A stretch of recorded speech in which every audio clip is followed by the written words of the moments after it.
Wow! টেকিলা তৈরির প্রক্রিয়াটি আমাকে অতিশয় আশ্চর্য করেছিল। টেকিলা নীল অ্যাগেভ গাছ থেকে উৎপাদিত হয়, যা তার পূর্ণ আকারে পৌঁছানোর জন্য ৬-৭ বছর সময় লাগে। গাছগুলি হাস্যকরভাবে ধারালো ব্লেড দিয়ে ছাঁটাই করা হয় কৌটি প্রকাশ করার জন্য, যাকে পিনা বলা হয়।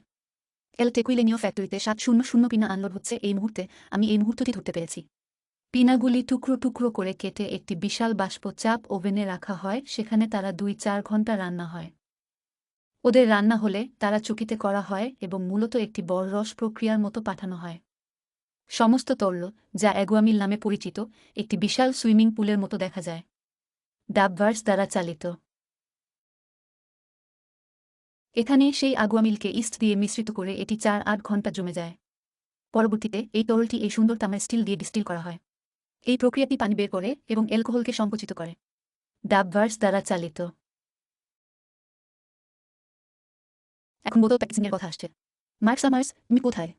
আমার মনে হচ্ছে আমরা এখন কোনো খোলসা প্রদর্শনীর মধ্যে আছি। ডাবভার্স দ্বারা চালিত।